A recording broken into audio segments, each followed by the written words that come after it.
Ok. Vous êtes prêts pour encore un grand coup de poing dans la figure? On a déjà pris un par la capacité calorifique.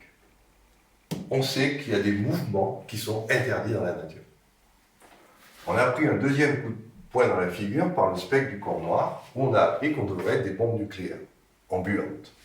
Là, on va prendre un troisième coup de poing. Alors toujours, si on en croit les lois de la physique, ce troisième coup de poing, c'est l'inexistence des atomes.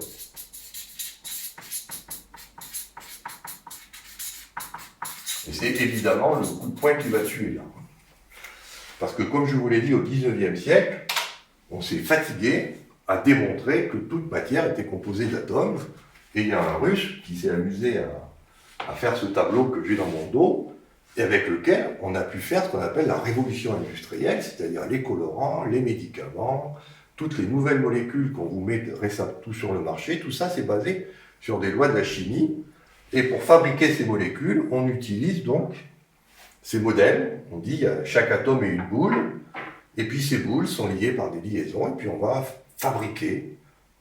C'est ça qui est puissant en chimie, c'est que vous dessinez un modèle comme ça, dans votre tête. Vous mettez les atomes avec des liaisons, puis après, vous passez au bécher. Vous passez à la paillasse, vous prenez des béchers, et puis vous fabriquez cette chose que vous avez dans votre tête. Et cette chose qui est dans votre tête, qui est irréelle, une idée, va devenir une substance concrète qui va empoisonner l'environnement. Ou au contraire, un médicament qui va soigner des maladies redoutables.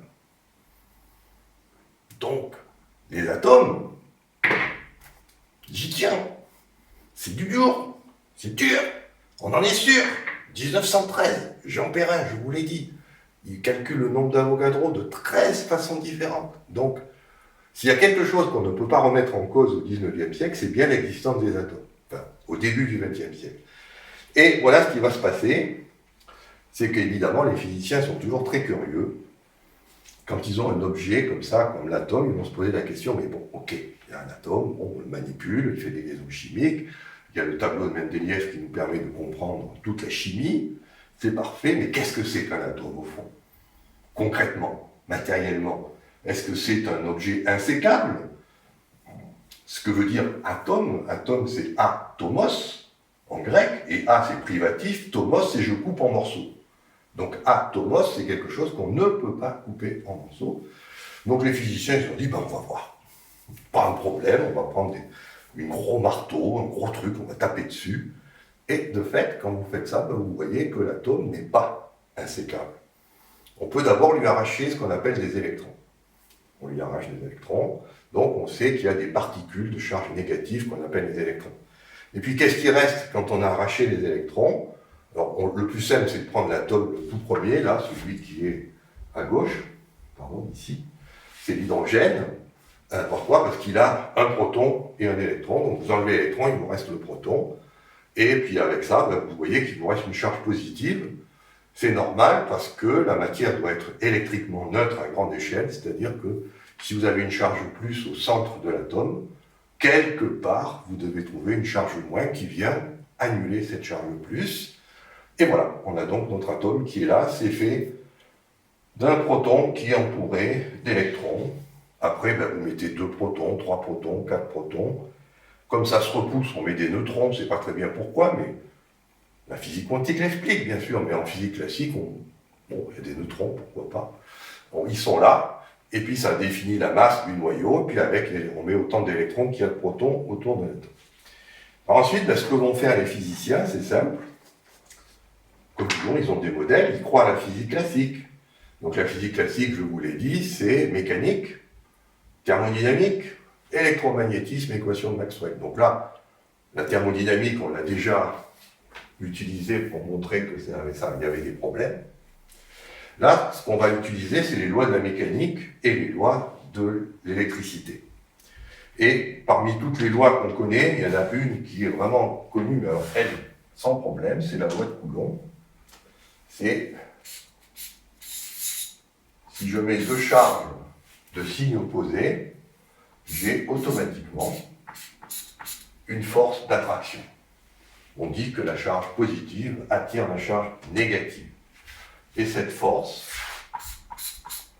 elle est proportionnelle au produit des charges et inversement proportionnelle au carré de la distance qui sépare ces charges. Alors vous voyez le problème, c'est que si je pars d'une disposition où la distance est ce qu'elle est, par exemple, je prends ma liaison, je prends mon ressort, voilà, et puis si je rapproche, je baisse la distance. Et si je baisse la distance, pour les mêmes charges, je dois avoir une augmentation de la force. Et pour ceux qui ont fait un peu de mathématiques, qu'est-ce qui se passe si j'utilise la plus petite distance possible? Je vais à toute petite distance, mais la force devient infinie. La charge plus et la charge moins s'attirent avec une force infinie. Je ne pourrais jamais les séparer. Alors voilà ce que ça donne quand on combine cette loi de l'électrostatique à la loi des lois de Newton, donc de la mécanique, parce que l'électron il a une masse, il a une vitesse, donc on peut calculer. C'est comme les planètes. Newton il calcule la trajectoire de la Lune, connaissant la masse de la Terre et la masse de la Lune. Ici on connaît la masse du proton, on connaît la masse de l'électron, donc on peut appliquer les lois de Newton. On connaît la charge du proton, on connaît la charge de l'électron, on peut appliquer les lois de Maxwell, de Coulomb. Et voilà ce que ça donne, c'est que votre électron, il vient s'écraser sur le noyau. Alors que, de nouveau, expérimentalement, on observe que l'électron ne s'écrase pas. Il reste sagement à une distance non nulle du noyau, alors que la physique dit qu'il aurait tout intérêt à se rapprocher. Autrement dit, il y a là, dans cette structure qu'on appelle l'atome, une force de répulsion. Quelque chose qui dit à l'électron, non, tu ne tomberas pas. C'est interdit. Ça ne vous rappelle rien. Mais je me rappelle, quand on a étudié la capacité calorifique, certaines vibrations étaient interdites. Quand on a étudié la loi du corps noir, certaines fréquences, les hautes fréquences, étaient interdites, alors que la physique classique les autorisait. Donc on voit qu'il y a toujours la même chose. Il y a des choses que la physique classique prévoit, et l'expérience montre que ces choses que la physique classique prévoit ne peuvent pas être observées. On ne peut pas vibrer. On ne peut pas émettre n'importe quelle lumière. Les atomes ne peuvent pas exister. On commence à faire beaucoup d'interdictions pour une physique qui est censée tout expliquer.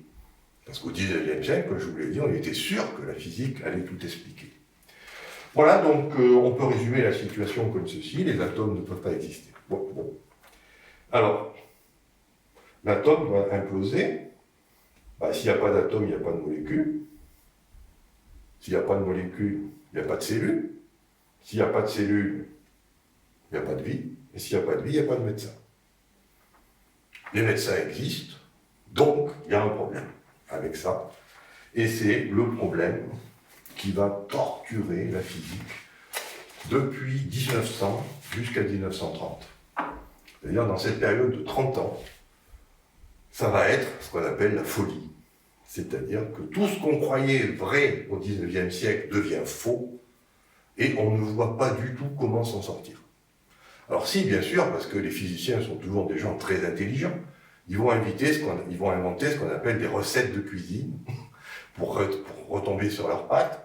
Ça va s'appeler la théorie des quanta. Ça va être la grande contribution de Bohr, de bidouiller des équations pour expliquer pourquoi il y a ces interdictions. Mais évidemment, personne n'est dupe. Ces bidouillages, c'est du bidouillage. On veut une théorie qui, elle, n'a pas de bidouillage, une théorie mathématique, et il va falloir 30 ans pour la mettre au point. Cette théorie s'appelle la physique quantique, qu'on va étudier lors de la prochaine vidéo.